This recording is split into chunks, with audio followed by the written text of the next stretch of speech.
আজকে আমরা একটা গাণিতিক যদি সলভ করবো, এটা হচ্ছে সুদ আসলের অঙ্ক। সুদ আসলের অঙ্ক কিন্তু একটা সূত্র দিয়ে সব করা যায়। সুতরাং একটা অঙ্ক যদি আপনি বুঝতে পারেন তাহলে এই টাইপের যত অঙ্ক আছে সব আশা করা যায় বুঝতে পারবেন। আমরা সূত্রটা প্রথমে শিখে নিই। সূত্রটা হচ্ছে I is equal to PRN। এখানে I হচ্ছে সুদ,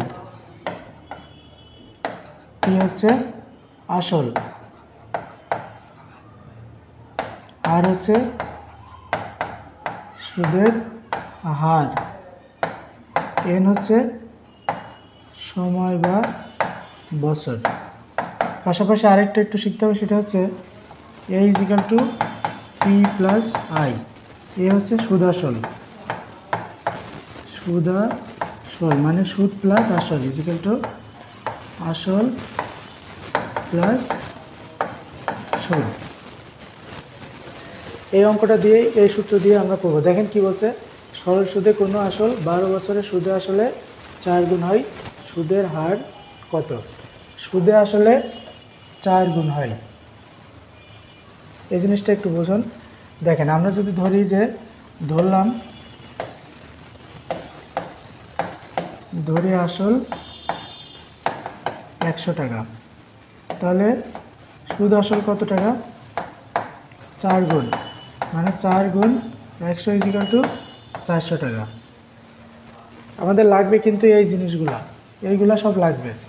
I is equal two PRN। এখানে আমাদের কী কী দেওয়া আছে দেখেন, সুদের হার মানে আর বের করতে হবে, সময়টা দেওয়া আছে, আমাদের বের করতে হবে সুদ এবং আসল, এই দুইটা জিনিস নাই। আমরা ধরেছি আসল 100, তাহলে সুদে আসলে 4 গুণ মানে 400। এখান থেকে দেখেন সুদ আসল 400 আর আসল 100 প্লাস সুদ, তাহলে সুদ কত টাকা? তাহলে সুদ হচ্ছে 300 টাকা। তাহলে আমরা 300 টাকা পাইলাম সুদ। তাহলে সুদ পাইলাম, আসল পাইলাম আর সময় পাইলাম। এই তিনটা জিনিস যদি থাকে তাহলে আমরা সুদের হারটা বের করতে পারবো। এখানে এবার বসাই দিই I is equal two PRN। আমরা সাইড চেঞ্জ করি, PRN is equal to I। আমরা বের করবো হচ্ছে R এর মান, তাহলে R is equal to I by PN। I কত দেখেন, I হচ্ছে 300, P কত? P মানে আসল 100 আর N মানে 12। তাহলে কত কত হচ্ছে? আর সুদের হার বের করতে গেলে সবসময় একে 100 দিয়ে ভাগ গুণ